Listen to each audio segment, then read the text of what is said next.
Hello friends, my name is Rachna Rawani. Welcome to बाइकैम tutorial. आज के लेक्चर में हम टैक्सोनॉमिक हायरार्ची के ऊपर डिस्कस करेंगे, जो कि एक इम्पॉर्टेंट टॉपिक है आपके पास, द हायरार्ची ऑफ क्लासिफिकेशन। इसमें हम टैक्सोनॉमिक क्लासिफिकेशन के ऊपर डिस्कस करेंगे। हायरार्ची क्या होती है वो मैं आपको एक्सप्लेन करूँगी क्लास में। 5 किंगडम क्लासिफिकेशन क्या होता है, किस तरीके से हम 5 किंगडम क्लासिफिकेशन करते हैं, और 5 किंगडम क्लासिफिकेशन करने के बाद हम जो हमने 5 किंगडम क्लासिफिकेशन दिया, किसने 5 किंगडम क्लासिफिकेशन को दिया, किसने 5 किंगडम क्लासिफिकेशन प्रपोज किया, और उसके बाद हम हर किंगडम की कैरेक्टरिस्टिक फीचर्स की डिटेल स्टडी करेंगे। First, hierarchy of classification. Classification हम क्यों करते हैं? हमने नॉमेनक्लेचर किया, क्लासिफिकेशन किया। नॉमेनक्लेचर करा तो हमें पहले तो हम आइडेंटिफिकेशन करते हैं किसी भी इंडिविजुअल का। आइडेंटिफिकेशन करने के बाद उसका क्लासिफिकेशन करते हैं। स्पेसिफिक पर्टिकुलर प्लांट को प्लांट ग्रुप में रख दिया, एनिमल को एनिमल ग्रुप में रख दिया। उसके बाद उसे छोटे छोटे ग्रुप में क्लासीफाई करते हैं। क्लासीफाई करने के बाद उसका नॉमेनक्लेचर करते हैं। नॉमेनक्लेचर करने के बाद हम प्लांट का आइडेंटिफिकेशन करने के बाद ही हम उसका नॉमेनक्लेचर करते हैं। इस तरीके से हमने ये प्रीवियस लेक्चर में ये सारी टॉपिक को कवर किया। आज के लेक्चर में हम 5 किंगडम क्लासिफिकेशन के ऊपर भी डिस्कस करेंगे। टैक्सोनॉमिक हायरार्ची क्या होती है उसके ऊपर डिस्कस करेंगे। सबसे पहले हमने क्लासिफिकेशन पढ़ा। क्लासिफिकेशन किसने दिया? आप पढ़ेंगे क्लासिफिकेशन। बहुत सारे साइंटिस्ट ने क्लासिफिकेशन देने के लिए एक इम्पॉर्टेंट रोल प्ले किया। फर्स्ट हम पढ़ते हैं, सबसे पहले 5 किंगडम क्लासिफिकेशन नहीं आता, बट आप अपने कोर्स के अकॉर्डिंग 5 किंगडम क्लासिफिकेशन पढ़ेंगे। 5 किंगडम क्लासिफिकेशन से पहले हम 2 किंगडम क्लासिफिकेशन पढ़ते हैं, जो कैरोलस लीनियस ने 2 किंगडम क्लासिफिकेशन दिया। 2 किंगडम के बाद 3 किंगडम क्लासिफिकेशन आता है। 3 किंगडम क्लासिफिकेशन में हमारे पास 3 के अर्नेस्ट हकल ने दिया। हकल ने बहुत ही इंपॉर्टेंट रोल प्ले किया हमारे इन्वायरमेंट में। फादर ऑफ इकोलॉजी भी हमने हकल को किया।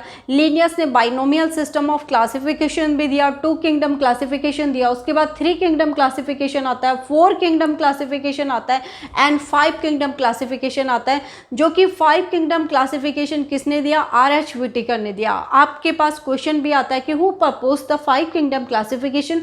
आपका आंसर ये होगा कि 5 किंगडम क्लासिफिकेशन को R.H. व्हिटेकर ने प्रपोज किया। ये इंपॉर्टेंट है। 5 किंगडम क्लासिफिकेशन की हम डिस्कस करेंगे और हर क्लासिफिकेशन को हम डिटेल स्टडी करेंगे। अब आप यहाँ पे देखिएगा 5 किंगडम क्लासिफिकेशन हमारे पास है। यहाँ पर 5 किंगडम क्लासिफिकेशन ये है हमारे पास। यहाँ पर 5 kingdom classification first is Monera. Monera में हम प्रोकैरियोटिक्स को रखते हैं, ठीक है। मोनेरा मीन्स सबसे प्रिमिटिव जो होते हैं। अब प्रिमिटिव हमारे पास क्या होंगे? यूनिसेलुलर होगा, जिसमें प्रिमिटिव न्यूक्लियस होगा, ठीक है। उनको हम प्रोकैरियोटिक कहते हैं, ठीक है। मोनेरा में हम प्रिमिटिव ऑर्गेनिज्म की स्टडी करते हैं जो यूनिसेलुलर होते हैं। तो फर्स्ट में मोनेरा आता है, सेकंड में प्रोटिस्टा आता है, थोड़ा सा ये मल्टीसेलुलर होते हैं। थर्ड में फंजाई आता है। फंजाई में सैप्रोफिटिक इन नेचर होते हैं, ठीक है, मल्टी सेलुलर ऑर्गेनिज्म होते हैं। उसके बाद हम प्लांटी में पढ़ते हैं। प्लांटी में हम प्लांट की स्टडी करते हैं, और एनिमेलिया में हम एनिमल्स की स्टडी करते हैं। एक बार मैं आपको दोबारा से बता दूं, हमारे पास फर्स्ट 5 किंगडम क्लासिफिकेशन की हम स्टडी करते हैं। 5 किंगडम क्लासिफिकेशन किसने प्रपोज किया? 5 किंगडम क्लासिफिकेशन R.H. व्हिटेकर ने प्रपोज किया, ठीक है। 5 किंगडम क्लासिफिकेशन व्हिटेकर ने प्रपोज किया 1885 के लगभग, 18th सेंचुरी में प्रपोज किया। 5 किंगडम क्लासिफिकेशन में first kingdom is Monera. Monera में हम स्टडी करते हैं जो यूनिसेलुलर होते हैं, प्रोकैरियोटिक होते हैं, ठीक है। प्रोटिस्टा में हम स्टडी करते हैं जो कि क्या होते हैं? मल्टी सेलुलर होते हैं, प्रोकैरियोटिक भी होते हैं, यूकैरियोटिक भी होते हैं। फंजाई में हम स्टडी करते हैं किसकी? फंजाई थोड़ा सा एडवांस हो गया इनसे। फंजाई में हम स्टडी करते हैं, fungi parasitic mode of nutrition को सर्व करते हैं, डेड एंड डिकेइंग मटेरियल के ऊपर ग्रो करते हैं, ठीक है। तो फंजाई मल्टी सेलुलर होते हैं, माइसीलियम होता है इनके पास, ब्रैकेट फंजाई होते हैं, बहुत सारे कैरेक्टरिस्टिक फंजाई के होते हैं। सिम्बायोटिक एसोसिएशन भी शो करते हैं। उसके बाद हम प्लांटी में डिस्कस करते हैं। प्लांटी बहुत ही डिटेल हो गया हमारे पास, ये हायर उसमें आते हैं। इसमें वेस्कुलर बंडल मौजूद होते हैं, ठीक है। प्लांटी में हम algae, bryophyte, bryophytes, pteridophyte, gymnosperm और लास्ट हमारे पास प्लेंटी में एंजियोस्पर्म आ जाता है। उसके बाद हम एनिमल किंगडम के ऊपर डिस्कस करते हैं। तो एनिमल तो आपको पता है यूनिसेलुलर से मल्टी सेलुलर, मीन्स सिंपल से हम कॉम्प्लेक्स की तरफ आ रहे हैं, ठीक है। 5 किंगडम क्लासिफिकेशन क्या सिखाता है हमें, तो यूनिसेलुलर, ये यूनिसेलुलर है, ये मल्टी सेलुलर है, ये सिंपल ऑर्गेनिज्म है, ये कॉम्प्लेक्स है। तो हम सिंपल से कॉम्प्लेक्स की ओर बढ़ रहे हैं, स्टडी कर रहे हैं, ठीक है। तो एनिमल्स क्या है, यूनिसेलुलर भी होते हैं एनिमल्स, मल्टी सेलुलर भी होते हैं, ठीक है। कुछ एनिमल्स में बैकबोन होती है, किसी में नहीं होती है, ये हम डिटेल स्टडी बाद में करेंगे, ठीक है।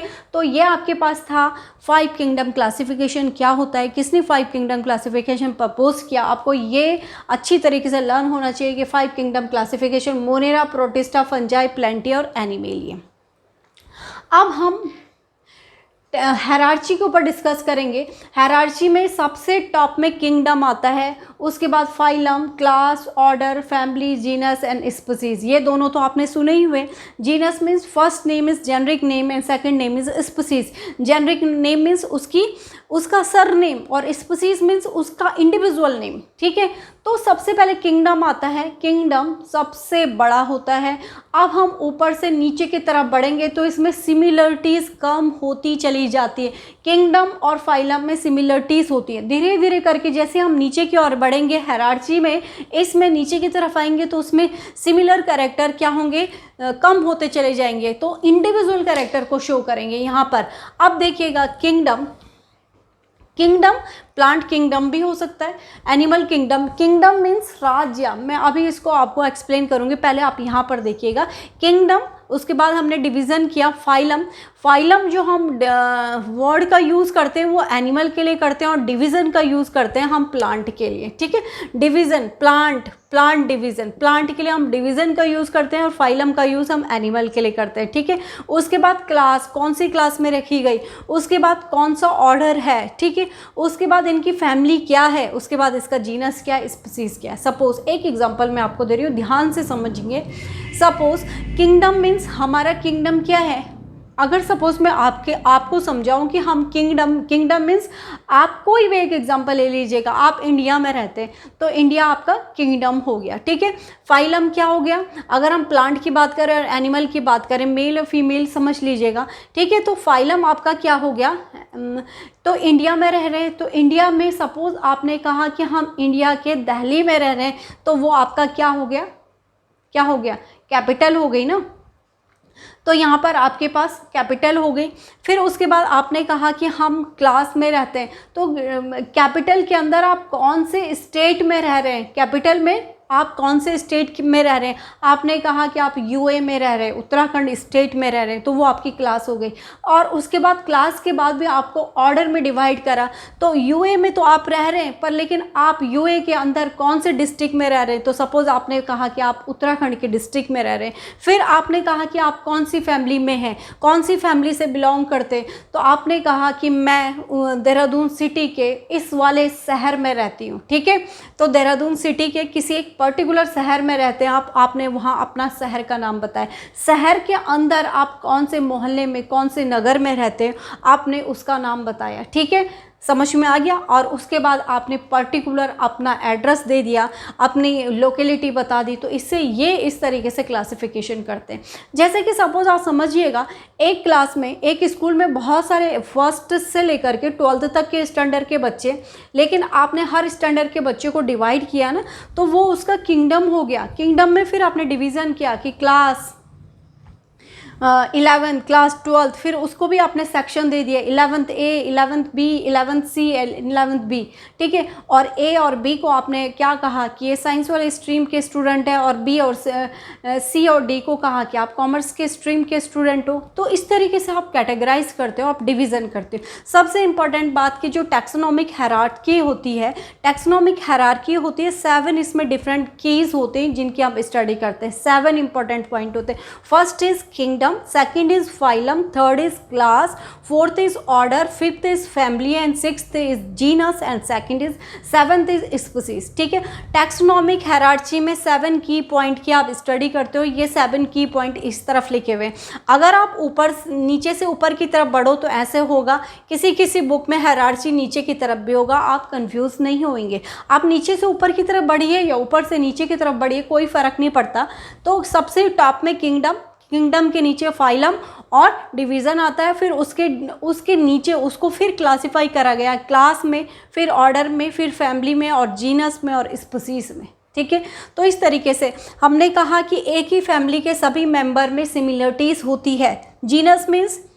जीनस मीन्स सरनेम, तो इसका सरनेम और फैमिली के जितने भी मेंबर होंगे इन दोनों में आपस में संबंध होगा, सिमिलरिटीज़ होगी। लेकिन जीनस में और ये पर्टिकुलर स्पीसीज में इतनी सिमिलरिटीज़ नहीं होगी। सब क्या होंगे, अलग अलग कैरेक्टरिस्टिक्स फीचर्स के होंगे, अलग। एक चारों भाई बहन समान नहीं हो सकते, बट सरनेम सभी का एक लग रहा है। इस तरीके से सबसे इम्पॉर्टेंट आज के लेक्चर में हमने क्या पढ़ा, 5 किंगडम क्लासिफिकेशन आर.एच. व्हिटेकर ने प्रपोज किया। बहुत सारे साइंटिस्ट थे जिन्होंने क्लासिफिकेशन दिया, हकल, लिनियस और आर.एच. व्हिटेकर। इस तरीके से भी आप पढ़ सकते हो जिन्होंने कि 5 किंगडम क्लासिफिकेशन को प्रपोज करने में बहुत ही इंपॉर्टेंट रोल प्ले किया। वो 5 किंगडम क्लासिफिकेशन क्या है, first is Monera, protista, fungi, Plantae और एनिमेलिया। अब इन्हीं का 1 बाय 1 हमने डिटेल स्टडी करना है। उसके बाद हमने पढ़ा कि टैक्सोनॉमिक हायरार्ची क्या होती है, एक सिस्टमेटिक स्टडी करते हैं हम जब किसी भी इंडिविजुअल प्लांट की और एनिमल की, तो उसको हमने कैटेगराइज करा कुछ की पॉइंट्स में, तो उसको हम टैक्सोनॉमिक हायरार्ची कहते हैं। तो 1 बाय 1 सबसे पहले kingdom, phylum, class, order, family, genus and species, इस तरीके से होते हैं। इनमें ये इसके साथ सिमिलरिटी को शो करेगा, ये कुछ ना कुछ सिमिलरिटी इसके साथ शो करेगा, ये इसके साथ सिमिलरिटी को शो करेगा, फैमिली ऑर्डर के साथ सिमिलरिटी शो करेगी, जीनस फैमिली के साथ, और स्पीसीज और जीनस में भी आपस में संबंध होगा। नेक्स्ट, जो हमारे पास क्लासिफिकेशन होता है, क्लासिफिकेशन कुछ कैरेक्टरिस्टिक्स पर बेस्ड होता है। जब हम किसी भी प्लांट का और एनिमल का क्लासिफिकेशन करते हैं तो कुछ कैरेक्टरिस्टिक्स फीचर्स होते हैं जिनके अकॉर्डिंग हम उनका क्लासिफिकेशन करते हैं। तो क्लासिफिकेशन सबसे पहले हम देखते हैं, प्रोकैरियोटिक होता है तो हम उसको अलग ग्रुप में रखते हैं, यूकैरियोटिक है तो अलग ग्रुप में रखते हैं। प्रोकैरियोटिक मीन्स जिसमें कि जो न्यूक्लियस होता है वो प्रिमिटिव न्यूक्लियस होता है, बिखरा हुआ न्यूक्लियस होता है। यूकैरियोटिक मीन्स जिसमें न्यूक्लियस होता है बट वो न्यूक्लियस क्या होता है, एडवांस न्यूक्लियस होता है, सेंटर में होते हैं, सारे मौजूद होते हैं। अब यूनिसेल्युलर, अगर हमारे पास प्लांट और एनिमल जो यूनिसेल्युलर है मीन्स सिंगल सेल्ड है या मल्टी सेल्युलर है, उसको उसके अकॉर्डिंग हम कैटेगराइज करेंगे। उसके बाद मोड ऑफ न्यूट्रिशन, ऑटोट्रॉपिक है, हेक्टोट्रॉपिक मोड ऑफ न्यूट्रिशन को शो करता है, उसी में सैप्रोफाइट्स आ जाता है, टोटल पैरासाइट्स आ जाता है। ठीक है, ये सारी चीज़ें हम पढ़ते हैं। तो ये जो कुछ कीवर्ड्स हैं या इंपॉर्टेंट कैरेक्टरिस्टिक्स फीचर्स है, इनके अकॉर्डिंग भी हमने क्लासिफिकेशन किया, इनके अकॉर्डिंग हम प्लांट को और एनिमल को क्लासिफाई करते हैं। प्रोकैरियोटिक और यूकैरियोटिक है, यूनिसेल्युलर है या मल्टी सेल्युलर है, मोड ऑफ न्यूट्रिशन किस तरीके से, कुछ इंपॉर्टेंट कैरेक्टरिस्टिक्स फीचर्स है। जैसे हमने बाइनोमियल सिस्टम ऑफ क्लासिफिकेशन में पढ़ा कि हमने किसी भी इंडिविजुअल का जो नेम होता है, साइंटिफिक नेम, वो सेम होता है ऑल ओवर वर्ल्ड में। ठीक है, तो कुछ की वर्ड्स होते हैं हमारे पास नोमेनक्लेचर के लिए, कुछ इंपॉर्टेंट रूल्स होते हैं, उन्हीं को हम फॉलो करते हैं। वैसे ही यहाँ पर क्लासिफिकेशन के लिए कुछ कैरेक्टरिस्टिक्स फीचर्स होते हैं जिनके अकॉर्डिंग हम क्लासिफिकेशन करते हैं। जैसे हमने कहा मोनेरा में हम प्रिमिटिव ऑर्गेनिज्म को रखते हैं, प्रिमिटिव होंगे तो प्रोकैरियोटिक होगा, प्रोकैरियोटिक होगा तो यूनिसेल्युलर होगा। ठीक है स्टूडेंट, तो ये हमने आज के लेक्चर में 5 किंगडम क्लासिफिकेशन को हमने कैसे डिवाइड करा और टैक्सोनॉमिक हायरार्ची क्या होती है और क्लासिफिकेशन किसके बेस्ड पर होता है, आज के टॉपिक में हमने ये कवर किया। आई थिंक कि स्टूडेंट आपके समझ में आया होगा। तो नेक्स्ट लेक्चर में हम फिर मिलेंगे। आप तब तक आप वीडियो को देखते रहिएगा और ज़्यादा से ज़्यादा वीडियो को शेयर कीजिएगा। Thank you.